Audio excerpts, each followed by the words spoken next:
and welcome to Channel Zero News. I'm your host, Jeannie Acuna, and we're here today to talk about a very serious question plaguing the class of EDU 301, and that is, what is the proper role for schools in the promotion of democracy? The concept of education and democracy has been trending in their class for the whole semester now. We're going to take it to our reporter live on the scene, Alyssa Villanueva. Alyssa, tell us what you know about education. Well, Jeannie, education can mean many different things to a variety of people. Some people think of education as preparing for success in life. In class, we discussed this in education versus training. Training literally means to train an individual in a certain technique or skill for a specific task. You may think that education is part of this, however, it lacks the critical thinking aspect. For instance, education means seeing the bigger picture, which allows you to apply this training in other aspects other than just the task at hand. Now back to you, Jeannie, in the station. Thank you for that distinction, Alyssa. This reminds me about education versus schooling. Being educated and being schooled are two completely different things. You don't have to go to school to be educated, and being educated doesn't always involve a formal, organized process from an institution. The process of education is lifelong, as our friend John Dewey says.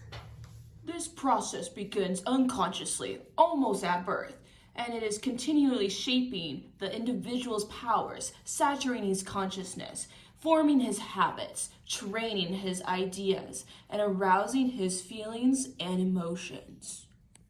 Education isn't bound by the walls of a building, but being schooled is. Now that we have a better understanding of education, let's address the definition of democracy. In class, we discussed the idea of democracy versus the mechanisms of democracy. The political mechanisms of democracy are those that are often found in things like government. We use mechanisms like voting, where majority rules, and constitutions to help us achieve a democracy. Now, the idea of democracy lies in people's abilities to learn and grow together as they find solutions to problems in their society. Now, you might be asking, what are these problems that we're trying to solve? Alyssa, back to you. That's a good question, Jeannie. But first, let's consider the difference between a private sphere and the public sphere. Come with me. As you mentioned before, in democracy, people work together to resolve consequences in the public sphere. It's also important to remember that there are different political ideologies that prefer different balances of each of the spheres. Some prefer a greater public sphere and some prefer a greater private sphere. Some example is that social conservatives believe that religion should belong in the public sphere, when in general it is thought to belong in the private sphere.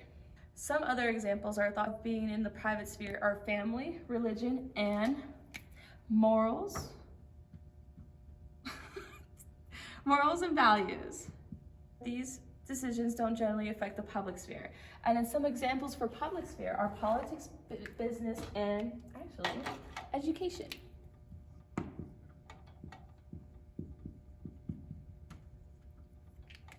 Jeannie, would you like to expand on the idea of education and public sphere? I'd love to expand on it.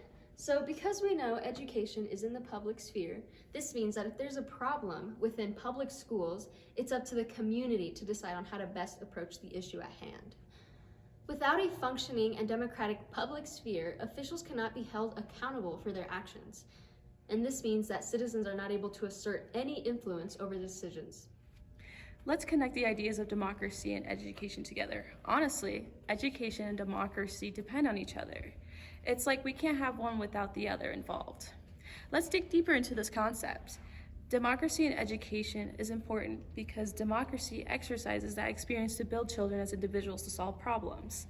Education and democracy is important because it prepares the children to participate in the public sphere to resolve some of the consequences as we talked about earlier. All right, now that we're back in the studio, let's address our main question. What is the proper role for schools in the promotion of democracy? So you're like saying, in other words, like how can schools effectively contribute to the promotion of democracy? Yeah, exactly. Okay. Well, I believe we need to understand the worlds that are involved in education. Yeah. I want to bring up what Dewey believed about the world of the child and the world of the adult. I believe Dewey wanted to emphasize that the adult and child worlds are not separate or exclusive, but that their worlds are a continuum to each other. And what I mean about continuum is that their worlds are like a continuous sequence adjacent to each other that aren't very different from each other. That they're the same. Yeah, because like you were once a child and then Yeah. you grew up and like your worlds evolved as you've like gone through the world with your experience. But anyways, but I do believe there is somewhat of a tension in education because of the different worlds between the child and the adult. However, there is a link between them. And what could that link be, you ask? What is the link? Let's actually ask our main man, Dewey. Dewey, John Dewey. We are in and of the world. Thank you, John Dewey, for that Wow. beautiful quote. Yeah, such an inspirational quote. But to continue off from what like Dewey quoted in relation to education between the child and adult worlds is that like knowledge lives around us in the Yeah. world around us. It's constantly around us. It's everywhere. Learning is like what makes us human, and learning happens as like humans interact in and of the world around us. Yeah. And I think all of this kind of starts off when we first get introduced to school, you know, when we're first like starting preschool or kindergarten. Mainly because it's where we start to meet a lot of people, we're learning how to socialize, we're learning how to work with others, and teachers have that responsibility of teaching them how to do all of that effectively and efficiently without any struggle. No, yeah. And so, you know, I feel like in this way, this is why schools can contribute to the promotion of democracy. And, you know, they do this in a number of ways through their teaching philosophies. Yeah, like I think of like two that really stand out to me in education is like the essentialism and romantic progressive teaching Yeah. philosophies. And they're like pretty different from one another, but they both contribute to like the promotion of democracy in schools in different ways. Yeah, they both do it in their own little way. Like the essentialist teaching one, I feel like that one really emphasizes teaching like the core knowledge, the skills that are essential for active citizenship, and you know, by providing them with a strong foundation in subjects like history, civics, political science. Essentialist teaching equips them with the necessary knowledge to understand like the democratic principles and processes required to have in a democratic society. Wow, you think like I think these skills can empower students to actively participate in like the democratic decision making and engaging them in like informed discussion about like these social issues that we have today. Yeah, because I feel like without that knowledge, they kind of wouldn't know how to participate. Because like, how would you give your opinion on something that you have no idea on? You know? Yeah, exactly. You need that basic knowledge a little bit to have as a foundation. And like meanwhile, on the other hand, there's like romantic progressive teaching philosophy that like focus more in aid in fostering a student-centered or a more inclusive learning environment for the student, like by valuing their individuality, their creativity, and their critical thinking skills. Yeah, and it encourages them to develop like their own perspective. Yeah. How to voice their opinion and like how to engage in like a democratic dialogue. You know. Yeah.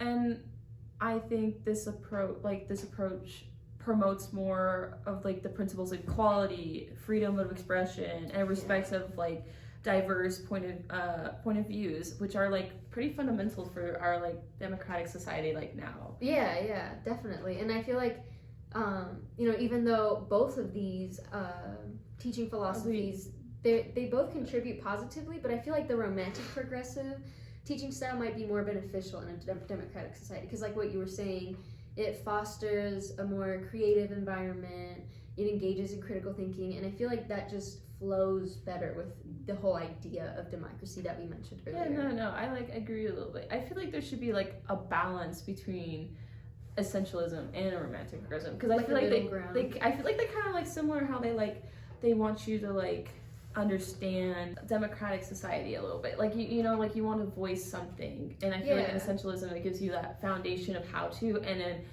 romantic progressive gives you that chance to like actually critically think of what you want to voice in, you know? Yeah, and earlier we were kind of talking about how decision making in the public sphere really revolves around people coming together and talking about all those exactly, issues, you know? exactly. And I think school's like a good place for that because you're kind of like required to go, and Yeah. you're like surrounded by peers that are like your age who either feel the same way about school or differently about school, and it like brings up that also like diverse point of view, especially nowadays where diversity matters a lot more. Like we have so much going on, like LGBTQ, ethnicities, like cultures and everything. Yeah. It's like we're always like changing, I guess. It's like it's interesting.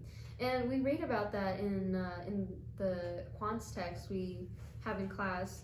We read about how it's important to be able to adapt and kind of change with an environment that's always changing. Yeah, exactly. You can't be stuck in like old ideas and old thoughts when like, the world is. You think the same person from like the 1950s who had the same like Same. conservative views Yeah. nowadays would like be like passing, like they'd be canceled, and they wouldn't even know what that means, They wouldn't understand. Do you think like certain students prefer a specific teaching philosophy? For example, like maybe a student prefers essentialism over the romantic progressive teaching philosophy in like their education.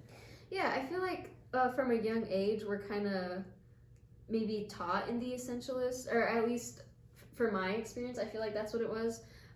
Like it was always like, you do what the teacher says, everything is like the teacher tells you what to do, the teacher knows everything. The teacher's like in control. Yeah. And it's not so much Yeah, and like I feel like from a very young age that's just how I viewed it as. And I don't know if it was until now that I realized that it doesn't have to be like that, but I feel like now knowing that there's like a romantic progressive like teaching style, I would probably prefer that, especially if it. Especially, do you think it would like help with students who are more shy? Yeah, you think come out of their shell more, or feel more like that they're comfortable, like talking and sharing their thoughts and opinions? Yeah, I think so, because I was definitely very shy, and I still kind of am. I was like very, very shy growing up, and I like hardly participated in class, and that was always like something that I struggled with. And that was mainly because I was always just in class like listening to what the teacher was saying, and I feel like if I were to be in like a more child-centered environment, I would be where you had the choice. And they ask you, be like, hey, would you rather, like, especially in like kindergarten, be like, would you rather paint or play with blocks? Instead of being like, instead of the teacher giving you instruction, be like, hey, we're gonna do song, or like, I don't know. I don't remember much about kindergarten. Yeah, and I feel like I was also very creative, and I wanted to do stuff like that. So I feel like have that outlet. I would have preferred that, but yeah, I feel like maybe also younger kids don't have that choice, Yeah. So maybe it's more of an option for like college students, maybe. Perhaps, I think so, because we get to pick our own courses and how, especially at this school with the PEAK program, since it's like a well-rounded thing, we get to pick more inclusive of like what courses we want to take and stuff that like can still go under whatever our major or minor credits are, so that's like really cool because it can go with like the liberal arts, but do you want to talk more about your like education, like what it was like and everything growing up, your experience with like education, schooling and everything? Well, I went to a public school. I used to live in Colorado, so I moved around a lot. And when I came over here, I think I was in like second or third grade, and even then I was still like moving from like every single school. I don't think it was until high school where I like stayed in one school for more than 2 years. But I went to public schools like all my life, and I feel like for the most part they were pretty small. Like my graduating class, I guess it's not that small compared to like other people who had like 50 people in their graduating class. I had 390. Oh, that's a good amount, I think. Yeah, that's like an average like American school. Yeah, I feel like. Okay, so it's not that small, but it wasn't big like yours. Your school was huge. Sure, it was. It still is. It's insane. still trying to build. But yeah, my schooling is very different. And I feel like it was definitely more focused about essentialism because there were so many children that like they just had to focus and make sure they stuck with the curriculum, and you couldn't really voice. I mean, there's certain classes you could, but most of the time it was like, we're sticking to this, we're making sure, because like teachers would see over like 120 kids a day because it's like 40 kids in a class and there's like 8 periods in a day. So it's 4, but like we had like 8 because it was A and B. But I've also been in public school all my life. I never had private or charter or whatever. Really, I didn't grow up really religious or do any religious schooling like Sunday school or anything. So I didn't have that influence of religion in my education. But I did have public school and, you know, had the funs of it. Public school lunch. Yeah. Yummy. But yeah, and then I grew up, and I was like in a graduating class of like almost 800 kids. Like it was insane. Like they had to split us up where like A through L were from like 12 to 4, and then from 5 to 9 it was like the rest of the alphabet, M to Z. And so they had to split up my graduating. So it wasn't even the entire graduating class. It was like half 2. Yeah, that was half that's of it. Crazy. That's how they've always done it. And I think it's kind of easier because it's like, I mean, there was still a lot of kids, so it was still like a lot of people there. But imagine if everyone was there, it would take forever. Like my graduation would probably take like 6 hours just to get through every single name. Yeah, I don't know how many parents would want to sit through that. No, That'd literally, exactly. But yeah. So overall, education and schools play a vital role in nurturing democratic values, fostering active citizenship, and preparing individuals to contribute positively to society. By providing a foundation of knowledge, critical thinking skills, and opportunities for civic engagement, education helps sustain and strengthen democratic principles and practices. And that's a wrap for today's show.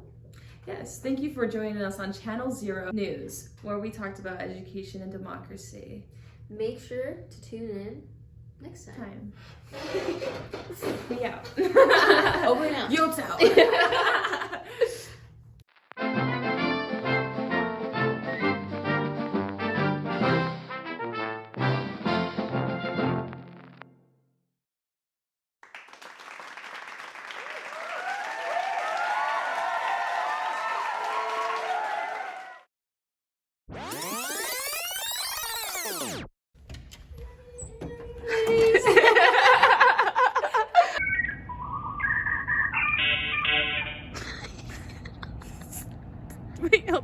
Wait, you're gonna skip this, right? Yeah.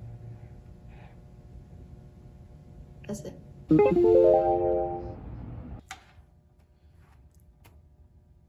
Jeannie, would you like to Alyssa? Let's go find her.